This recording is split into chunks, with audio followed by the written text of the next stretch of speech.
ever wondered why it seems like a lot of black families, a lot of African families in the UK tend to have issues with child protection services, with social workers, and even the police? In some extreme cases, some families tend to lose their children to child protection service, the police gets involved, and sometimes it's really messy. So this has led me to make some research, and of course I've heard stories, and I've also had my own fair share of this experience, which I'll be sharing with you guys in this video. And I want us to critically look at this, okay? I remember when I had my baby here in the UK last year, when the midwife came to check on us, to check on the baby and the mother to make sure that we are okay. And then, yeah, I had a cesarean section, and she was kind of asking me some questions, which I felt was really intense. And I wondered if she was doing that because I'm a black person, or she was actually doing her job. And at that point, I was kind of wondering the answer she was expecting me to give at that point. So I think at that point, she was trying to do her job, to check on us, check on the baby, and to make sure that I'm fine. Like, I just had a baby, I'm supposed to have help, I'm supposed to have support. So she was trying to find out if my husband was giving me enough help, enough support, and all of that. And of course, I said yes. Imagine I had said no, or, you know, said some other things. I just wonder what would have happened. So these are some of the things that happen. I just begin to wonder, like, are they actually doing their job, or are they being intentional or intense with us because we are blacks? Now, sometimes I feel like they are doing this because we are blacks, and I will tell you why. I also remember when I went for my appointment in the hospital when I was pregnant, you know, I was tired, like I really didn't want to go. I laid down and all, and the midwife asked me, are you okay? Are you experiencing any form of abuse at home? And I'm like, no, I'm just tired, I'm pregnant, and one of my symptoms is that I'm always tired, I'm always weak. Do you get? Like, at that point I was asking myself, why is she asking me this question? Does she ask everybody who is tired, every pregnant woman who is tired or who is weak, does she ask them this same question? Sometimes I feel like they ask us these questions because to an extent they think that we Africans, we blacks, are kind of aggressive. You know that we have loud voices by nature. Sometimes we're talking to ourselves and it feels like we are fighting or we're quarreling, but it's just our normal voice, and this is something that they're not used to, because a typical Englishman is soft-spoken, they're not confrontational and all of that. But we Africans, coming from Africa and all of that, there's this way we discipline our children. We talk aggressively. Sometimes we tend to shout, we tend to raise our voices when we are angry, and they feel like there's this tendency that we're going to be abusive to each other. So I feel like this is another reason why they look into our cases most of the times more than they will look into the case of an English person. But these are some of the issues. Also, one of the days my husband came to pick me from work, they parked at my office car park, and then he was trying to change my daughter's diaper, and also I was still upstairs. So we're coming down, and so a colleague of mine raised an alarm, and she was like, who is that man and what's he doing to that child? So I looked and I saw it was my family, and I was like, no, that's my family, that's my husband. I think he's trying to change her diapers. And she was like, oh, okay. So I just thought for a second, like, imagine I wasn't there when she raised her alarm, when she said that thing. Imagine I wasn't there to defend and say what he was actually doing, like what was going through their head, what were they thinking that the man could probably be doing to the child. So I understand all that facts. Everybody is trying to look out for children. Here in the UK, children are very important. Children are put first before every other person, and they have laws that protect them. So they take children and everything that concerns them seriously. So I understand that sometimes some people might be looking out for you or looking out for a child from a good place. So before I continue, this video is brought to you in partnership with Lemonade Finance. It's an app that me and many of my friends and family regularly use to send money to Africa. As many of you may already know, Lemonade Finance allows Africans in the UK, in Canada, and in the US to send money to 10 African countries. So you can send money to Ghana, Kenya, Nigeria, Senegal, Ivory Coast, Cameroon, Benin, Tanzania, Uganda, and Rwanda at 0 fees. Yes, guys, you heard me, at 0 fees. There are no transaction fees at all, and the recipient receives the money instantly. And guys, they have the best rates that you can find in the market, so you'd always get your complete value for money. So for my people in the US, remember I told you that when Lemonade Finance launches in the US, I'll definitely let you guys know. So Lemonade is now available in the US, so you can send money from the US to any of these African countries, okay? I've been using Lemonade Finance for a while now, and I can guarantee you that it's very fast, easy to use and completely free when it comes to sending money back home. So you can download the app with my referral link in the description box to get 10% cash back on your first transactions above £100. You can also type in my code Tochi if you downloaded the app directly from the App Store. That way you get 10% cash back on your first transactions above £100. So if you send £100, you get £10 back. If you send £200, you get £20 back, and so on, capped at £50. So how exciting is this news, guys? So hurry now. Download Lemonade Finance app and begin to send money to Africa for free. And don't forget to use my code Tochi. So guys, back to the video. Now, childcare remains one of the major challenges of living abroad because a lot of African parents usually have this challenge. You know, you move to the UK most of the times with just your family and your children. You know, you don't have any relative or any friend. You're just there on your own by yourself.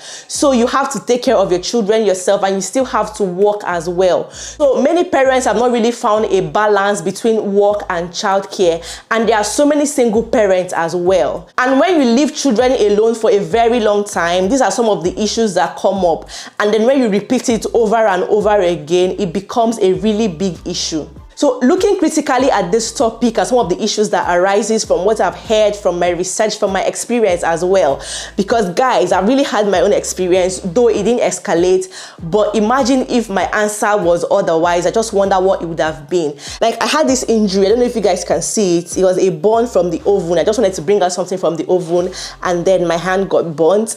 I went to work and a colleague of mine made a statement as well, okay, made one silly comment. So I was like, imagine if I was a child that didn't really know what to say at that point. So these are some of the things that come up, and sometimes when these challenges come up, when these questions come up, some children don't really know what to say, so and they just tend to somehow speak and put their parents into trouble. So let me share with you guys some of the reasons I've been able to come up with that make such things happen to some immigrant families, some black families in the UK. And I'll also try and give possible solutions to these things in this video.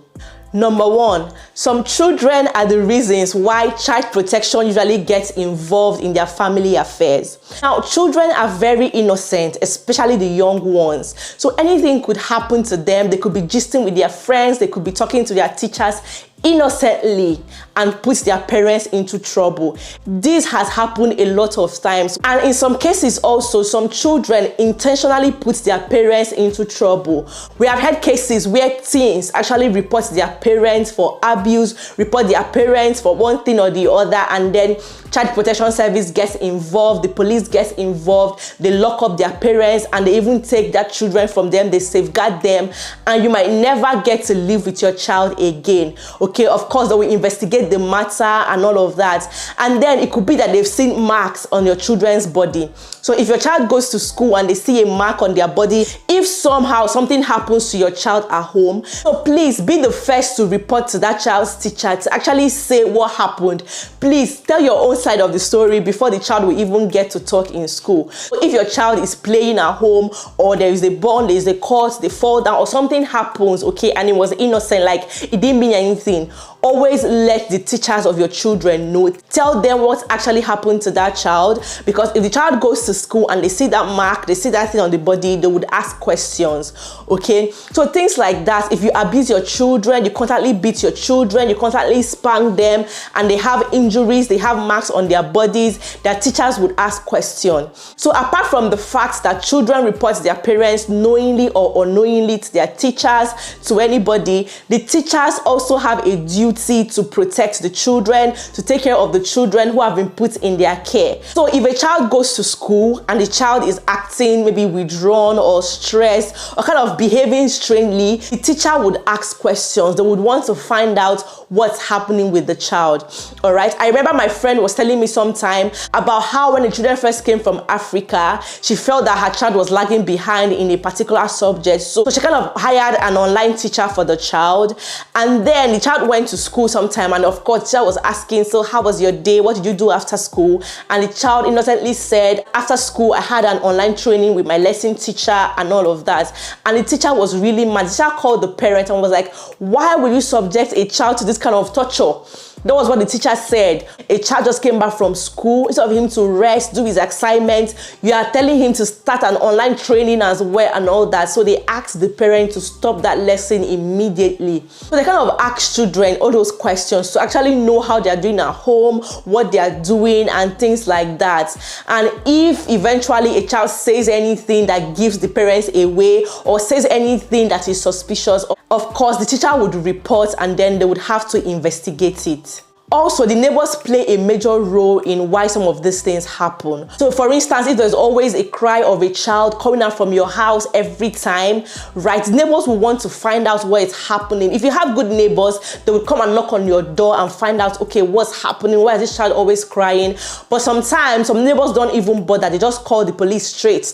They just call the child protection service straight and report and say, okay, I just want to raise this suspicion. I just want to, report this incident, right? And also, if there's a strange noise coming from your house every time, maybe you're always quarreling, maybe with your spouse, you're always fighting, quarreling, domestic violence, abuse all the time, you're always raising your voices, shouting at your spouse, at your partner in the presence of your children, your neighbors are also likely to report. And then leaving children unattended to, okay, and the neighbors find out. So in this case, there were these children that were always playing outside, and then one of them got injured and there was no adults around to take care of the child. Their parents went to work and left them, and then they went outside to play, right? So a neighbor asked what happened. The child was like, my mom is not around, she went to work and all of that.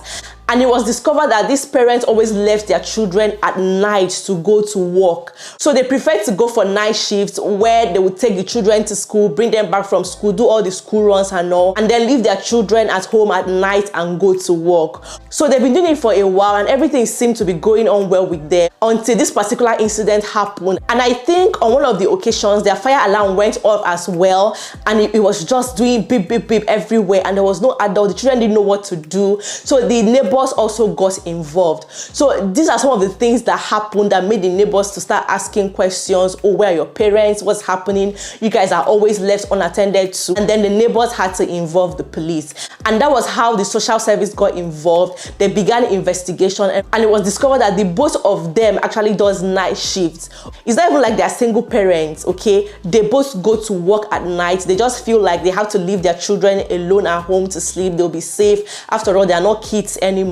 So these things kept happening. The neighbors had to report, right? These things also happen to single parents as well, because they really have to work. They have bills to pay and they have children to take care of as well. So how do they actually strike a balance between going to work and taking care of the kids? So these are some of the issues that some immigrants deal with in the UK, and it has not been easy at all. So I feel like as immigrants, as Africans in the UK, we must understand that these are the challenges that we face living in the UK. So we must be intentional when dealing with our children, when dealing with these things, so that we don't get into trouble.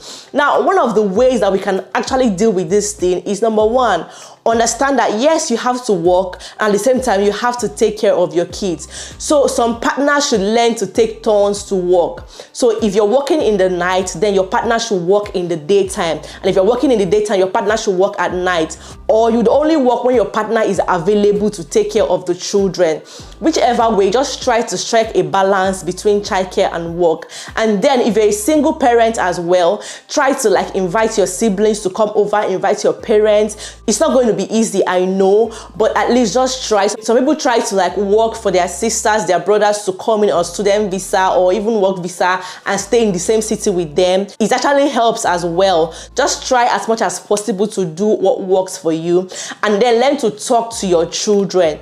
Communicate with them. Let them understand the implications of some of these things. Let them understand some of the answers they give to some of these questions, that it might lead their parents into trouble. It might lead to them being separated from their parents. Let them know. Tell them, you see, if this thing happens, they're going to take me away from you. Do you want that? You won't see me again. No, mommy, I want to see you. Please, I want to stay with you. You understand? I've heard a story of a little girl that actually saved her mom. They came normally to investigate a particular issue. I think it became really serious, but it was the girl girl that saved her mom. She was like, no, please, my mom takes care of me. I'm preparing for my birthday. My mom is the best mother in the whole world. She doesn't beat me. She doesn't beat my siblings. Right? The child was actually the one that saved the mom from going into trouble or from going to cell. Learn to talk to your children. Communicate with them the language they understand. Let us treat them with love. I know it's not easy. We learn every day, but let us try our best. Let's understand where we are in. When you go to Rome, behave like the Romans. Understand that they have laws protecting children.